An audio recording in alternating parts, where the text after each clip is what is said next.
నా కష్టపడ్డ డబ్బులు మాత్రమే సరే అవతలలో ఎంత ఆశించిండ్రు అనేది కాదు, నాతో ఎంత సోమత అవుతుంది అంత తట్టుకొని వాళ్ళని కలుపుకొని మళ్ళీ అక్కడికి వెళ్ళి వాళ్ళని మాత్రం సంతోష పెడతా. సరే ఇలా రకరకాలుగా నేను ఎమ్మెల్యే పోటీ చేసినా, మా అన్న ఎమ్మెల్యే పోటీ చేసిండు, గవర్నమెంట్ ఉంది కదా, మా అన్న దగ్గర ఏదన్నా ఆశించి వస్తారు.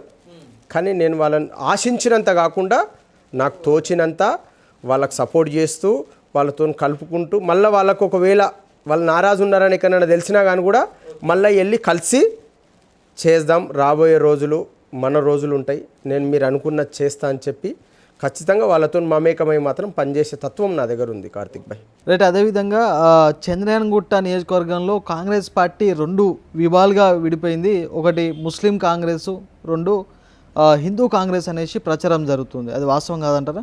ఎట్టు పరిస్థితిలో కాదు. నేను వచ్చిన తర్వాత నియోజకవర్గంలో కాంగ్రెస్ పార్టీ గతంలో కాంగ్రెస్ క్యాడర్ ఉండొచ్చు, యూత్ కాంగ్రెస్ ఉండొచ్చు, మహిళా కాంగ్రెస్ ఉండొచ్చు.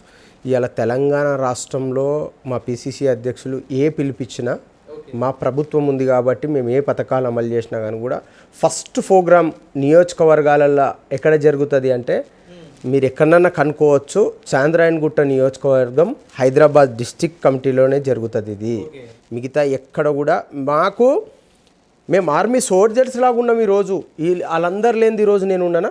ఓల్డ్ సిటీ అంటే ఎంఐఎం పార్టీ అంటేనే ఓల్డ్ సిటీ అంటారు. అసలు చంద్రయానగుట్ట నియోజకవర్గంలో కాంగ్రెస్ పార్టీ బతికే ఉందా? నిన్న చూసుకుంటే వెస్ట్ బెంగాల్ గురించి నేను ఒక 2 నిమిషాలు మాట్లాడతాను. వెస్ట్ బెంగాల్ కూడా గతంలో సిపిఐ కంచుకోట, తర్వాత తృణమూల్ కాంగ్రెస్ కంచుకోట. నిన్న తీసుకుంటే బీజేపీ కైవసం చేసుకుంది కదా. అంటే వాళ్ళ దాదాపు 15-20 సంవత్సరాల పని ఈరోజు వాళ్ళకు గెలుపు దిశగా పోయింది.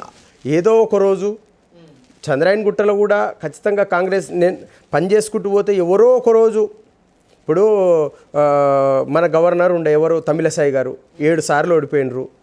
7 సార్లు ఓడిపోయినా కానీ కూడా వారు బరిలో ఉంటున్నారు కదా. అట్లాంటి టైం నాకు కూడా ఏదో ఒక రోజు వస్తుంది కదా. ఆచార్య గారు ఉన్నారు. అంటే ఇట్లా తీసుకుంటూ పోతే చాలామంది అతిరేత మహారథులు ఉన్నారు. నా ఏజ్ ఇప్పుడు 38 సంవత్సరాలు. నాకు కూడా ఏదో ఒక రోజు ఖచ్చితంగా నేను అసెంబ్లీలో ఉంటా. మా రేవంత్ రెడ్డి గారి మా గౌరవ ముఖ్యమంత్రి ఆశీర్వాదంతో ఖచ్చితంగా ఏదో ఒక రోజు మాత్రం మా కార్తీక్ అన్నకు నేను అసెంబ్లీలో ఇట్లాంటి ఇంటర్వ్యూలో మనం కలుస్తున్నాం అని చెప్పి మాత్రం నేను ఆకాంక్షిస్తున్నాను. నాకు ఆయన మీద అభిమానం, రేవంత్ రెడ్డి గారి మీద చాలామంది చాలా మాట్లాడతారు. కార్యకర్తలు ఎవరినైనా సరే ఆయన చురుకుదనం ఉండొచ్చు, ఆయన యొక్క పార్టీ మీద ఉన్న అభిమానం ఉండొచ్చు, అట్లాంటిది మాత్రం ఉంటుంది.